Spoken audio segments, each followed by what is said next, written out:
మహాలక్ష్మి కోసం వచ్చి పురుషోత్తం కుట్రను బయటపెట్టి నారాయణ తయారీని కలిపిన ప్రతాప్, మాధవ్, గాయత్రి పెళ్లి. అసలు ఇదంతా ఎలా జరిగిందనేది వీడియోని స్కిప్ చేయకుండా చివరి వరకు చూడండి.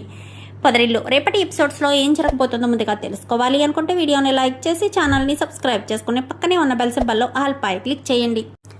మొత్తం మీరు చూసుకున్నట్లయితే గనక మహాలక్ష్మి ఇటు మాధవ్ పెళ్లి చేయాలని అనుకుంటుందే కానీ ఎలా ఎన్నిసార్లు ఏ రకంగా ప్రయత్నించినా కానీ పెళ్లి మాత్రం జరగదు. చాలా ప్రయత్నాలే చేస్తుంది. పెళ్లి చేస్తే పెద్ది సంతోషంగా ఉండాలని మ్యాట్రిమోనీలో సైట్లో నేను అప్లోడ్ చేసిన అసలు పెద్దికి పెళ్లి సంబంధాలు రావడం లేదు. అసలు గాయత్రికి పెద్దికి పెళ్లి జరిగితే ఎంత బాగున్నో. వాళ్ళిద్దరూ ఎప్పటి నుంచో సంతోషంగా ఒకరినొకరు ఇష్టపడ్డారు. వాళ్ళిద్దరికీ పెళ్లి జరగాలని నేను ఆశపడుతున్నాను కానీ పెళ్లి జరిగేటట్టు కనిపించట్లేదు. ఏం చేయాలో ఎలా చేయాలో అర్థం కావట్లేదు అని మహాలక్ష్మి కాస్త బాధపడుతూ ఉంటుంది. ఇంకిక్కడ మహాలక్ష్మి సర్టిఫికెట్స్ చింపేశాడు అన్న విషయం హారికకు తెలిసింది కదా. ఎన్లార్జ్మెంట్ కాపీ హారికకు తెలిసేసరికి ఆ హారిక అయితే వాళ్ళ అత్తగారికి చెప్తుంది, ఇలా జరిగిందంట అత్తయ్య. ఈ ఆది ఉక్రోసాన్ని పట్టుకోలేక మహాలక్ష్మి వాళ్ళ మామయ్యని పొడి చేశాడంట అనేసరికి ఏంటి ఏం మాట్లాడుతున్నావు అని చెప్పాను. కానీ అవునత్తయ్య గారు, నాకు మహాలక్ష్మి ఫోన్ చేసి చెప్తేనే కానీ తెలియలేదు పొడి చేసేసాడని. అది తెలిసినప్పటి నుంచి భయంగా ఉంది. మహాలక్ష్మి వాళ్ళ ఇంట్లో 5 మగవాళ్ళు ఉంటారంట. వాళ్ళ నాన్నని పొడిచేస్తే మిగిలిన 4 కొడుకులు చూస్తూ ఊరుకుంటారా? ఆది మీద పోలీస్ కంప్లైంట్ ఇస్తే ఏంటి పరిస్థితి? ఆది గురించి ఆలోచించుకోడా? అసలు ఆది ఇలా ఎందుకు చేశాడు, ఈ రకంగా ఎందుకు చేశాడు అని ఆలోచిస్తూ ఉంటుంది. ఇంకా హారిక ఇటు వాళ్ళమ్మ వాళ్ళ అత్తగారు లలిత అయితే వీళ్ళిద్దరి మాటలు ప్రతాప్ వింటాడు. ఏంటి హారిక ఏంటంటున్నావు? మహాలక్ష్మి వాళ్ళ మామయ్యని పొడి చేశాడా ఆది అనగానే అవును మామయ్య, ఇలా గొడవ జరిగిందంట. అసలు వీడి ఎందుకు వెళ్ళాడు అని చెప్పాను కానీ ఏమో మామయ్య నాకు తెలీదు. అసలు మహాలక్ష్మి కాలేజీకి వచ్చిందన్న విషయం వీడెలా తెలుసుకున్నాడు? ఏమో మామయ్య, పాపం మహాలక్ష్మి చాలా బాధపడుతుంది. పైగా వాళ్ళ నాన్న అంటే వాళ్ళ ఇంట్లో వాళ్ళకి అంటే పెద్దవాడు ఆయనే కదా, ఆయన్ని కడుపులో పొడి చేసేసరికి ఇంట్లో చాలా టెన్షన్ పడ్డారని, ముఖ్యంగా మహాలక్ష్మి చాలా కంగారు పడ్డాను అని చెప్పింది. ఇప్పుడు ఆదికి శిక్ష వేస్తారేమో మామయ్య, భయంగా ఉంది, మీరు ఒకసారి మాట్లాడండి అనేసరికి ఎవరితో మాట్లాడాలి అనగానే ఒక్కసారి ఏమనుకోకపోతే మహాలక్ష్మి వాళ్ళ ఇంటికి వెళ్ళొచ్చు కదా మామయ్య, ఆయనకి ఎలా ఉందో ఏంటో ఒక్కసారి చూడండి. ఎంతైనా మహాలక్ష్మి ఈ ఇంటి బిడ్డే. ఇప్పుడు మహాలక్ష్మి వల్లే ఆ ఇంట్లో వాళ్ళకి ప్రమాదం జరిగిందంటే మళ్ళీ మహాలక్ష్మి బాధపడుతూ ఉంటుంది. మహాలక్ష్మిని ఇప్పటికే మనం చాలా బాధ పెట్టాము, ఇక మీదట బాధ పెట్టడం అంత మంచి పద్ధతి కాదు అని నా ఉద్దేశం. ప్లీజ్ మామయ్య అర్థం చేసుకోండి, మహాలక్ష్మిని బాధ పెట్టద్దు మామయ్య అంటూ ఇంకా ఎంతగానో హారిక బ్రతిమలాడేసరికి ఈ లోప ఆది వచ్చి ఏం అవసరం లేదు, అది ఎలా పోతే మనకెందుకు, ఏమైపోతే మనకెందుకు, దాని గురించి ఎందుకు ఆలోచించాలి అంటూ మాట్లాడుతూ ఉండగానే చెంప పగలగొడతాడు. ఆది చెంప అయితే ఇంకా ప్రతాప్ నాన్న అని చెప్పాను కానీ నోరు ముయ్యరా, మనిషి ప్రాణాలు తీయాలని ప్రయత్నించడం ఏంట్రా? నేను ప్రాణాలు తీయాలని పొడవలేదు నాన్న, చీ నోర్మి, కత్తితో పొడిచి ప్రాణాలు తీయాలని పొడవలేదు అని ఎలా చెప్పగలుగుతున్నావు? అసలు నీకు కత్తి పట్టుకుని వెళ్ళవలసిన అవసరం ఏముంది? కత్తి నేను తీసుకువెళ్ళలేదు నాన్న, అక్కడ ఫ్రూట్స్ కట్ చేయడం కోసం తీసుకొచ్చిన కత్తిని తీసి పొడిచాను అనగానే ఇప్పుడు మహాలక్ష్మి కానీ ఆ ఇంట్లో వాళ్ళ కానీ పోలీస్ కంప్లైంట్ ఇస్తే నిన్ను తీసుకెళ్ళి పోలీస్ స్టేషన్లో పెట్టేస్తారు. ఇంకా మర్డర్ అటెంప్ట్ కేసు కింద నిన్ను జైల్లో పెట్టడం ఖచ్చితంగా జరుగుతుంది. అది అర్థం చేసుకోకుండా పిచ్చి వాళ్ళ మాట్లాడుకు. నువ్వు ముందు ఇక్కడి నుంచి అక్కడికి వెళ్ళాలి అనగాని నేను రాను అనేసరికి నువ్వు రాకపోతే రాకపో, నేను వెళ్ళైనా సరే ఆయనకి క్షమాపణ చెప్తాను అని ఇంకా బయలుదేరతాడు. నేను వస్తాను మామయ్య అనగానే వద్దమ్మా హారిక, నేను ఒక్కదాన్ని వెళ్తాను, వాళ్ళు అసలే కోపంలో బాధలో ఉంటారు, ఏమైనా అంటారు, మళ్ళీ నువ్వు బాధపడాలి. నేను వెళ్తాను, నా కొడుకు తప్పు చేశాడు కాబట్టి ఆ బాధ్యత నాదే, నేనే ఆ బాధ్యతను తీసుకుని నేనే వెళ్తాను, నువ్వు రావద్దు అని హారికని తీసుకెళ్లకుండా ప్రతాప్ ఒక్కడే వెళ్తాడు. ఇంకిక్కడ మహాలక్ష్మి ప్రతిరోజు ఉదయాన్నే టైం పెట్టుకుని మరి నారాయణని చూసుకుంటూ ఉంటుంది కదా. నారాయణ కోలుకుని బయటికి వెళ్దాం అనుకునేసరికి ఎక్కడికి వెళ్తున్నారు? మీ గాయం ఇంకా పచ్చిగానే ఉంది. నిన్న డ్రెస్సింగ్ చేసేటప్పుడు చూశాను. మీరు ఎందుకు అస్తమానం అటు ఇటు తిరుగుతారు? కొంచెం కుదురుగా ఒక చోట ఉండలేరా? ఉంటేనే కదా ఏదైనా తగ్గడానికి అవకాశం ఉంటుంది. మీరు ఎలా తిరుగుతూ ఉంటే ఎలా తగ్గుతుంది అంటూ ఇంకా మహాలక్ష్మి అనేసరికి అది కాదమ్మా అని చెప్పాను, కానీ ఇంకేం మాట్లాడకండి. నాన్న ఎందుకు సైలెంట్గా ఉండొచ్చు కదా అంటూ కేశవ్ అడుగుతాడు. మీరు భయపడింది సరిపోక నన్ను కూడా భయపెడుతుందిరా. తప్పదు నాన్న, భయపడాలి. తన ఇంట్లో ఉండాలి అంటే భయపడాలి. ఒకరు కాకపోతే ఒకరికైనా భయపడి తీరాల్సిందే కదా అంటూ కేశవ్ అనగానే సర్లే అని నారాయణ కూర్చునిపోతాడు. కూర్చునిపోయేసరికి కన్నా లోపల చదువుతూ ఉంటాడు. ఏంటి కన్నా వచ్చేసాయా అని చెప్పాను, కానీ లేదొదినా చదువుతున్నాను. నువ్వెక్కడి నుంచి అడుగు బయట పెట్టినా భోజనానికి లేచినా అస్సలు ఊరుకోను. ఎందుకంటే నువ్వు అది మొత్తం చాప్టర్ కంప్లీట్ చేస్తేనే కానీ రోజు నీకు డిన్నర్ లేదు. అర్థమవుతుందా? చాప్టర్ కంప్లీట్ చేయడమే కాదు, నాకు చెప్పాలి. నేను అడిగిన క్వశ్చన్స్ ఎక్కడెక్కడ ఏమున్నాయో అన్నీ నాకు చెప్పి తీరాలి అంటూ మహాలక్ష్మి అయితే కన్నాను బెదిరించడం మొదలు పెడుతుంది. కన్నా ఇంకా హడలిపోయి సరే వదిన సరే అని చెప్పి ఇంకా మహాలక్ష్మి చెప్పినట్టుగానే కన్నా చదవడం మొదలు పెడతాడు. ఇంకిక్కడ మాధవ, కేశవ, చక్రి ముగ్గురు కూడా భోజనానికి వస్తారు. యారా కన్నా భోజనం చేయవా అనగానే నేను తర్వాత చేస్తానన్నయ్య, మీరు చేసేయండి అంటూ కన్నా చెప్పేసేసరికి తర్వాత చేయడం ఏంట్రా, రా భోంచేద్దాం అది అనగానే నేనే వద్దన్నాను పెద్ది అనేసరికి యామ్మ మహాలక్ష్మి వాడిని భోజనం చెయ్యొద్దన్నావా? ఎందుకు? వాడు చాప్టర్ క్లియర్ చేయలేదు పెద్ది, చదవమంటే చదవట్లేదు, దిక్కులు చూస్తున్నాడు. అటు ఆయనకి చెప్పలేకపోతున్నాను, ఇటు ఈయన గారికి చెప్పలేకపోతున్నాను అనగానే ఆయనక ఎవరికి అనగానే మీ నాన్నగారికి అనేసరికి వీళ్ళిద్దరూ అవుట్ అయిపోయారన్నయ్య అని చెప్పి ఇంకా అనుకుంటూ కేశవ కాస్త మాధవ్కి చెప్తాడు. సరేలేమ్మా రండి భోజనం చేద్దాం అందరూ అనగానే సరే రాకన్నా అని చెప్పి మహాలక్ష్మి పిలవడంతో అందరూ కూడా కూర్చొని భోజనం చేస్తూ ఉంటారు. భోజనం చేస్తూ ఉండేసరికి వీళ్ళంతా కూడా ఇంటి మీదకి వచ్చారు కదా. ఇంటి మీదకి రావడంతో చుట్టుపక్కల వాళ్ళంతా కూడా ఎందుకు అబ్బాయికి ఇచ్చి పెళ్లి చేయడం మానేసి మీకు ఇష్టం వచ్చినట్టు చేస్తే అమ్మాయి జీవితం నాశనం అయిపోతుంది అంటూ అటు ఇటు చెప్పడం అవన్నీ తాయారు చెవున పడి అసలు మీరెందుకురా మా ఇంటి మీదకి గొడవకొచ్చారు, మీరు మా ఇంటికి మీదకి రావాల్సిన అవసరం ఏంటి అని నిలువున దులిపేద్దాము అన్న ఉద్దేశంతో మహాలక్ష్మి అదే మాధవ్ వాళ్ళ ఇంటి మీదకి రమణయ్య, పురుషోత్తం, తాయారు ముగ్గురు కూడా వస్తారు. ముగ్గురు కూడా వచ్చేసరికి ఏంటి బయటే కూర్చునున్నావు, మీ వాళ్ళు లేరా అనగానే ఎలా వచ్చావెందుకు, ఏంట్రా ఈ మధ్యన బ్రాందీ షాప్ దగ్గర కనిపించట్లేదు అనగాని నీకెందుకురా మెడ తిరగనోడా, నేను ఎక్కడ కనిపిస్తే నీకెందుకు, కనిపించకపోతే నీకెందుకు, నా గొడవ నువ్వు పట్టించుకోవాల్సిన అవసరం లేదు కదా, నీ గొడవ నువ్వు చూసుకో అని చెప్పనేసరికి రే మాధవ అంటూ గట్టిగా పిలుస్తూ ఉంటుంది. పిలిచేసరికి ఏంటి మీ అత్త మళ్ళీ వచ్చినట్టుంది? అవునన్నయ్య అత్త ఇంటి మీదకి గొడవకు వచ్చినట్టుంది. మీరు నిన్న వెళ్ళి చేశారు కదా ఘనకార్యం, ఆ ఘనకార్యం గురించే వచ్చుంటుంది అని మాధవ్ అనేసరికి సరే రండి అని ఇంకా అందరూ కూడా భోజనం కూడా పూర్తిగా చేయకుండానే అందరూ బయటికి వచ్చేస్తారు. ఏంట్రా బుద్ధి జ్ఞానం లేదా? పోలీస్ స్టేషన్లో పెట్టినా మీకు సిగ్గు అనిపించట్లేదా? నా కూతురు జోలికి రావద్దని మీకు ఎన్నిసార్లు చెప్పాలి? ఎన్నిసార్లు చెప్తే నా కూతురు జోలికి రాకుండా ఉంటారు? పదే మీకు చెప్పలేకపోతున్నాను. పదే నన్ను ఇంత ఇరిటేట్ చేస్తారని కలలో కూడా అనుకోలేదు. నా కూతురు ప్రశాంతంగా ఉండడం మీకు ఇష్టం లేదా? నా కూతురికి వీడంటే ఇష్టమే కావచ్చు, వీడేదో మాయ మాటలు చెప్పాడు, అందుకే నా కూతురు వీడినే పెళ్లి చేసుకుంటాను అంటూ గొడవ చేస్తుంది. అసలు నా కూతురికి వీడికి పెళ్లి చేయవలసిన అవసరం నాకు లేదు. వీడికి నా కూతురికి ఎట్టి పరిస్థితుల్లోనూ పెళ్లి జరిపించను. వీడు దిక్కున్న చోట చెప్పుకోండి. ఇంకొకసారి నా ఇంటి మీదకి వస్తే అస్సలు ఊరుకోననేసరికి ఏం మాట్లాడుతున్నారండి? మేమేమన్నా ఇంటి మీదకి గొడవకు వచ్చామా? తాంబూలాలు తీసుకునే కదా వచ్చాము. గాయత్రి పెద్ది ప్రేమించుకున్నారు. గాయత్రికి ఇష్టమైన వాడిని చేస్తే తను జీవితాంతం సంతోషంగా ఉంటుంది అన్న ఒకే ఒక్క కారణం చేత నేను అలా చేశామో తప్ప వేరే ఉద్దేశమేమీ కాదు.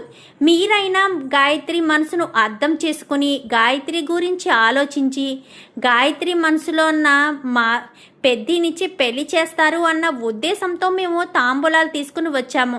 మీరే వాటిని విసిరుకొట్టి మూర్ఖుల్లా ప్రవర్తించారని. కానీ ఏ పిల్ల, మూర్ఖులు గిరుకులు అంటావేంటి? నువ్వు అసలు ఈ ఇంటితో ఏం సంబంధం ఉంది? నువ్వు ఇంట్లో అడుగు పెట్టడమే మాకు ఇష్టం లేదు. అలాంటిది నా కూతురు ఇంట్లో అడుగు పెట్టడానికి నేనెలా ఒప్పుకుంటాను? అయినా తాపి పని చేసేవాడు, సిమెంటు ఇసుక కలుపుకునేవాడికి నా కూతురు కావాల్సి వచ్చిందా? నా కూతురికి బోల్డ్ బంగారం, బోల్డ్ డబ్బు అన్నీ ఇస్తానని. కానీ అవన్నీ మీరు ఇచ్చినంత మాత్రాన, వాళ్ళ ఆయన తనని పువ్వుల్లో పెట్టి చూసుకున్నంత మాత్రాన పెద్దియే తన మనసులో ఉన్నాడు. మనసులో ఉన్న వ్యక్తిని కాదని మరొకరిని ఇచ్చి పెళ్లి చేస్తే తను జీవితాంతం బాధపడుతూ ఉండడం తప్ప మరొకటి ఉండదు. ఏమో బాధపడుతుందో ఇంకేమైనా జరుగుతుందో, తర్వాత మీరు బాధపడాలి. మీకున్నది ఒక్కగానొక్క కూతురు. తన మనసును అర్థం చేసుకుని మీరు ప్రేమించిన వ్యక్తికిచ్చి పెళ్లి చేయడంలో తప్పులేదు కదా.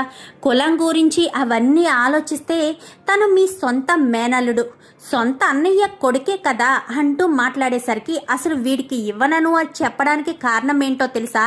నేను ఎంతగానో ఇష్టపడినా నా వదిన అంటే నాకు చాలా ఇష్టం. మా అన్నయ్య పెళ్లి చేసుకుని ఇంట్లో వదిన్ని తీసుకొచ్చి పెట్టినప్పుడు మా అమ్మ మాకు దూరమైన మా వదినే నన్ను ఎంతో ప్రేమగా దగ్గరికి తీసుకుంది. మా వదిన నేను ఎంతో స్నేహంగా ఉండేవాళ్ళం. అలాంటి మా వదిన్ని వీడు పొట్టన పెట్టుకున్నాడు. వీడు నా వదిన్ని ప్రాణాలు తీసేశాడు. అందుకే వీడన్నా నాకు ఇష్టం ఉండదు. వీడి కొడుకులకి సంతోషం సుఖం ఉండకూడదు అన్న ఉద్దేశంతోనే ఈ ఆస్తి పంపకాలని వీడికి ప్రశాంతత లేకుండా చేస్తున్నాను. అసలు మా అన్నయ్య మా వదిన్ని ప్రాణాలు తీయాలని ఎందుకు అనుకున్నాడో.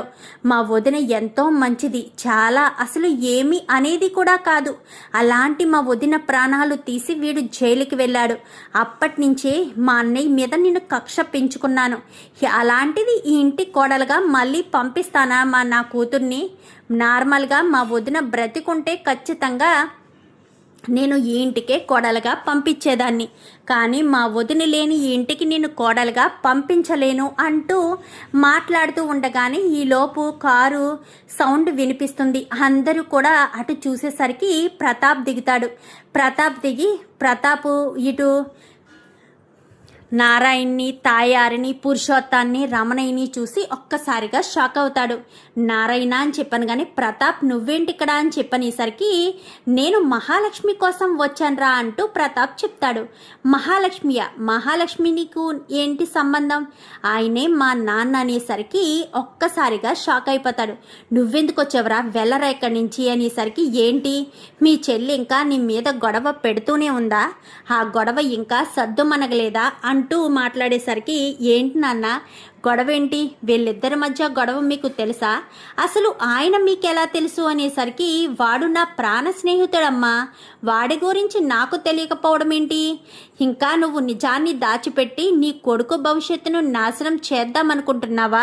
నేను ఊర్లో అడుగు పెట్టగానే నాకు అందరూ చెప్పిన విషయం అదే. వాళ్ళిద్దరూ ప్రేమించుకుంటున్నారు, తాయారే పెళ్లి సంబంధం చెడగొడుతుంది, వాళ్ళిద్దరినీ కలవనివ్వట్లేదు అని చెప్పారు. అసలు నీకు బుద్ధుందా? నువ్వు ఎవరి గురించి ఆలోచించి ఎవరి భవిష్యత్తుని నాశనం చేయాలనుకుంటున్నావరా అంటూ ఇంకా నారాయణ్ని ప్రతాప్ అయితే నిలదీస్తాడు. ఎవరి గురించి ఆలోచించడం ఏంటి? నేను తప్పు చేశాను, అందుకే నా చెల్లెలు నన్ను అసహించుకుంటుంది. నీకేం తెలీదు, నువ్వు వెళ్ళి ఇక్కడి నుంచి అనగానే లేదు ఏదో తెలుసు, చెప్పండి నాన్న ఏంటి? ఆయన ఏం నిజాన్ని దాస్తున్నారు? కొడుకుల భవిష్యత్తును నాశనం చేయొద్దు అంటూ మీరు చెప్తున్నారు. అసలు ఏం జరిగింది అంటే ఆయన చెల్లెలు ఆయన మీద కోపాన్ని చూపించడానికి వెనక కారణం ఉందా అంటూ మాట్లాడుతూ ఉండగానే ఈలోపు వీడు పురుషోత్తం కాస్త వణికిపోతూ ఉంటాడు. ఎందుకంటే నారాయణ భార్య ప్రాణాలు తీసింది నారాయణ కాదు, పురుషోత్తమే ప్రాణాలు తీసేసరికి ఇంకా ఆ విషయం ఎక్కడ బయటపడితే తన చెల్లెల జీవితం నాశనం అయిపోతుందా అన్న భయంతోనే చెప్పు నాన్న, ఏం జరిగింది అసలు? నువ్వెందుకు నిజాన్ని దాచిపెడుతున్నావు? నేను గాయత్రి విడిపోవడానికి కారణం ఎవరు? చెప్పు నాన్న. ఎందుకు అత్త మీ మీద అంత పగ పెంచుకుంది? నిజంగానే అమ్మ ప్రాణాలు మీరే తీసారా? ఇన్ని రోజులు నాకు డౌట్ అనిపించలేదు, కానీ ఇప్పుడు మహాలక్ష్మి వాళ్ళ నాన్న వచ్చిన తర్వాత అసలు విషయం ఏంటో నాకు తెలియాలి. చెప్పండి నాన్న అంటూ ఇంకా నలుగురు కొడుకులు కూడా అడిగేసరికి నేనేం చెప్పలేను, నాకేం తెలీదు అనగానే నేను చెప్తాను అంటూ ఇంకా ప్రతాప్ అయితే చెప్తాడు. వద్దు ప్రతాప్, వద్దు, చెప్పొద్దు. ఇన్ని రోజులుగా నేను దాచిపెట్టిన నిజం చెప్పొద్దు, దయచేసి చెప్పొద్దు ప్రతాప్ అంటూ ఇంకా ఎంతో బ్రతిమాలుతూ ఉంటాడు నారాయణ. లేదు నారాయణ, అసలు నీ చెల్లెలంటే నీకు ఎంత ఇష్టమో నాకు తెలుసు. నీ చెల్లెలు నీ మీద ఇంత కక్ష పెంచుకోవడానికి కారణం నీ భార్య ప్రాణాలు నువ్వే తీసావని. అసలు నువ్వు నీ భార్య ప్రాణాలు తీయవలసిన అవసరం ఏముంది? నువ్వు నీ భార్య ప్రాణాలు తీయవు కదా. నీ భార్య అంటే నీకు ఎంత ఇష్టమో నాకు తెలుసు. మరి అలాంటిటప్పుడు తన ప్రాణాలు నువ్వెందుకు తీస్తావు? తీసిన వాళ్ళని దాచిపెట్టొద్దు ప్రతాప్, సారీ నారాయణ. నువ్వు దాచిపెడితే నీ కొడుకు జీవితం నాశనం అవుతుంది అంటూ చెప్పేసరికి చెప్పండి నాన్న ఎవరు అనగానే ఈ పురుషోత్తమే అని చెప్పనేసరికి ఒక్కసారిగా షాక్ అయిపోతాడు. ఏంటి పురుషోత్తమ అనగానే అవును, ఈ పురుషోత్తమే తన భార్య ప్రాణాలు తీసింది అనేసరికి ఏం మాట్లాడుతున్నారు? అసలు మా వదిన ప్రాణాలు నా భర్త తీయడం ఏంటి? నీ భర్త నిన్ను పెళ్లి చేసుకుని ఇంటికి వచ్చిన తర్వాత సొంత అక్క చెల్లి వరుసమైన నారాయణ భార్య మీద కన్నేసి తనను లోపరుచుకోవాలని ప్రయత్నించాడు. కానీ తను లొంగకపోయేసరికి బలవంతం చేయపోయాడు. ఆ బలవంతంలోనే తన ప్రాణాలు పోయాయి. అలా తన ప్రాణాలు పోయాయి అన్న విషయం నాకు తెలుసు. అదే సమయానికి నేను అలా చూస్తూ ఉండగానే నారాయణ వచ్చాడు. జరిగిందంతా చూశాక అర్థమైంది. ఇప్పుడు ఈ నిజం బయటకు వస్తే నా చెల్లెలి కాపురం పాడైపోతుంది. నా చెల్లెలి జీవితం ఇప్పుడిప్పుడే చక్కబడుతుంది. అసలే నా చెల్లెలు ఇష్టపడి చేసుకుంది. తను మోసం చేశాడు అన్న విషయం తెలిస్తే తను తట్టుకోలేదు అన్న ఒకే ఒక్క కారణం చేత ప్రతాప్ దగ్గర మాట తీసుకుంటాడు నారాయణ. ఆ మాట చెప్పడంతో ఒక్కసారిగా తయారు షాక్ అయిపోతుంది. ఏంటి మా వదిన ప్రాణాలు తీసింది ఈయన అని చెప్పాను, కానీ వాడి మాటలు నమ్మకమ్మా, వాడు అబద్ధం చెప్తున్నాడు, వాడి మాటలు నమ్మకు అనేసరికి ఇంకా ప్రతాపు ఇటు నారాయణ ఇద్దరు స్నేహితులైనప్పటికీ తన తాయారిని చాలా సంతోషంగా చూసుకుంటారు. సొంత చెల్లిలా భావిస్తారు. నారాయణకి చెల్లే కావచ్చు, కానీ ప్రతాప్ కూడా చెల్లిలాగే భావిస్తాడు. అందుకు ఇన్ని రోజులు చెప్పలేదు. ఇప్పుడు ఇంకా వీళ్ళిద్దరి పెళ్లి గురించి చెప్పక తప్పలేదు. ఇవేమీ మనసులో పెట్టుకోకమ్మా అనగానే ఇంకా మొగుడు కాలర్ పట్టుకుంటుంది. మొగుడు కాలర్ పట్టుకుని ఇంకా వాడిని చెంపలు పగలగొట్టి, ఇన్ని రోజులు నువ్వు మంచివాడివి అనుకున్నాను. మా వదిన ప్రాణాలు తీసింది నువ్వా? మా అన్నయ్య మీద నాకు ద్వేషం పెరిగేటట్టు చేసింది నువ్వా? మా అన్నయ్య మమ్మల్ని ఎంతో ప్రేమగా చూసుకునేవాడు. అలాంటిది మా అన్నయ్యని ఇలా ఈ పరిస్థితిలో ఈ రకంగా చేస్తావని అస్సలు అనుకోలేదు. మా అన్నయ్య మీద ద్వేషం పెంచుకునేటట్టుగా నువ్వు ప్రవర్తిస్తావని కలలో కూడా అనుకోలేదు అంటూ వాడి చెంపలు పగలగొట్టి, అన్నయ్య నన్ను క్షమించన్నయ్య, నిన్ను ఎన్నోసార్లు అవమానించాను, ఎన్నోసార్లు బాధ పెట్టాను, నన్ను క్షమించు. అమ్మ మహాలక్ష్మి, నువ్వు వీళ్ళిద్దరి పెళ్ళి చేయాలని అనుకున్నావు కదా, నువ్వు కోరుకున్నట్టుగానే మాధవ్కు అలాగే గాయత్రికి పెళ్లి చేద్దాం. వచ్చే ముహూర్తంకే పెళ్లి చేద్దాం. ఈలోపు ఎంగేజ్మెంట్ గురించి పంతులు గారిని అడుగుతాను, వీళ్ళిద్దరి జాతకాల గురించి కూడా చూపిస్తాను అని చెప్పనేసరికి చాలా సంతోషమండి అనగానే రారా లోపలికి వెళ్దామని ప్రతాప్ లోపలికి వెళ్తాడు. చాలా థ్యాంక్స్ నాన్న, ఇన్ని రోజులుగా ఉన్న సమస్యని మీరు వచ్చి ఇంతలో సాల్వ్ చేశారు. అసలు నువ్వు నారాయణ కోడలుగా అయ్యావన్న విషయమే నాకు తెలీదమ్మా. ఆది ఏదో తొందరపాటు నిర్ణయంతో మీ మామయ్యని పొడి చేశాడు అంటే క్షమాపణ చెప్దాము, పోలీసులు కేసులు అంటూ ఏమీ వెళ్ళొద్దు, దయచేసి పరువు పోతుంది అని క్షమాపణ చెప్దామని వచ్చాను. వీడు నా స్నేహితుడు అన్న విషయం నాకు ఇక్కడికి వచ్చాకనే తెలిసింది.